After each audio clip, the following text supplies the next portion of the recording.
তো বন্ধুরা, ফাইনালি নিলামের সময় চলেই এলো। এইদিকে আবার বাংলাদেশও চেল্লাতে শুরু করে দিয়েছে। আর চেল্লানোটা তো একদম স্বাভাবিক, কেননা তাদের একটা প্লেন যে তাদের হাত থেকে চলে গেল, আর এর রাগ তো তারা অবশ্যই তুলবে। দেখুন, আপনাদের নিশ্চয়ই মনে আছে বাংলাদেশের একটি প্যাসেঞ্জার প্লেন ভারতে এসে পড়ে আছে। এটা ভারতের কাছে আছে এখনো। তারা যেটিকে ভাড়ায় রেখে দেয়, কারণ এখনো পর্যন্ত তারা এর ভাড়া দিতেই পারেনি। আমি আপনাদের আগেও বলেছিলাম যে আজ থেকে প্রায় 9 বছর আগে বাংলাদেশের একটি প্যাসেঞ্জার প্লেন টেকনোলজি প্রবলেমের জন্য, মানে ইঞ্জিনে আগুন লাগার কারণে ভারতের জমিতে ল্যান্ডিং করে। ল্যান্ডিং করার পরে সেটিকে রিপেয়ার করারও চেষ্টা করে, কিন্তু ইঞ্জিনে বেশি প্রবলেমের কারণে সেটিকে আর কখনো রিপেয়ারই হতে পারেনি, আর না কখনো আকাশে উঠতে পেরেছে। যেহেতু এটা উঠতেই পারেনি, তাই সেটিকে ভারত বাংলাদেশে রাখার প্ল্যান করে। আর তখনই ভারত বাংলাদেশের সাথে একটি ডিলকে করে নেয়। আর তার জন্য বাংলাদেশকে ভারতের টাইম টু টাইম চার্জ, মানে ভাড়াকে দিতে হবে। না হলে আমরা এই ভাঙড়িকে বিক্রি করে দেব, না হলে আমাদের দেশ থেকে ডিসমেন্টালও করে দেব। কেননা বাংলাদেশও ভারতের এই কথা শুনে ডিলকে মানে, আর ভারতকে ভাড়া দেওয়ার কথা বলে। আর শুরুতেই তো ভারত প্রথম থেকে বাংলাদেশকে ভাড়া দিয়ে আসছিল, কিন্তু পরে এর ভাড়া দেওয়া বন্ধ করে দেয় তারা, আর সেই ভাড়াটা বাড়তেই থাকে। পরে কিন্তু বাংলাদেশের ঘরের ভেতরে রাজনীতি উথালপাতাল চলে আসে। আর তারপরের কাহিনী তো অবশ্যই আপনাদের জানাও আছে।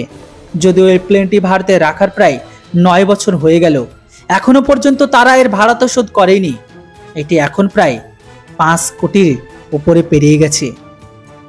ভারত বাংলাদেশকে বারবার লেটার লেখার পরেও এই বাংলাদেশ ভারতকে ভাড়া দেয়নি। তাই এখন এই প্লেনটিকে নিলাম করার সময় চলে এসেছে ভারতের।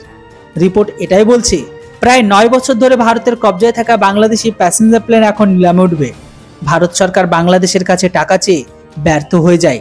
এই মুহূর্তে বাংলাদেশের কাছে টাকার ভয়ঙ্কর কমতি আছে। এই মুহূর্তে বাংলাদেশের অবস্থা এতটাই খারাপ, ভিখারি পাকিস্তানের কাছে থেকে পয়সা চেতে বাধ্য হয়ে গেছে তারা। তাহলে তো তারা ভারতের এই পয়সা কিভাবে শোধ করবে? শুধু ভারত এই পয়সা পাবে না, বরং ভারত তাদের কাছে থেকে কারেন্ট, ওষুধপত্র, আরো অনেক জিনিসপত্র, যেগুলোর লিস্ট বা নাম বললে এখানে অনেক বড় হয়ে যাবে। ভাবুন, বাকির লিস্ট এতটাই বড় যে ভারত বাধ্য হয়ে এখন এই প্লেনটিকে নিলামে তুলছে। এই মুহূর্তে বাংলাদেশের অন্তর্বর্তী সরকার ইউনূসের বক্তব্য, ভারত যেন এইরকম ভুল পদক্ষেপ না নেয়।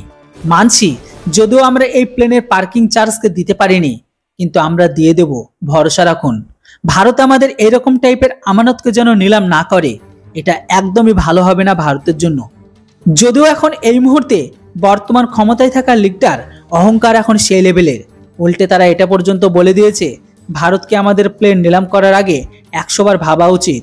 এটা বাংলাদেশি প্লেন, এটা ভারতের প্লেন নয় যে সেটিকে নিলামে তুলব। আর ভারত যদি এই প্লেনকে নিলামে তোলে, তাহলে আমাদের আর্মি ভারতের খেলা প্রস্তুত থাকবে। এটা যেন ভারত ভালো করে মনে রাখে। একদিকে তারা ভারতের 9 বছরের বকেয়া তো দিচ্ছে না, কারেন্ট বিল পর্যন্ত দেয়নি ওপর থেকে। এদের আবার অহংকার দেখুন, মনে হচ্ছে এরাই ভারতকে পোষণ করে।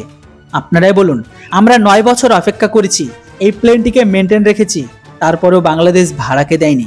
যেখানে বাংলাদেশের অবস্থা আগে ভালো ছিল, কিন্তু এখন অতীব ভয়ঙ্কর।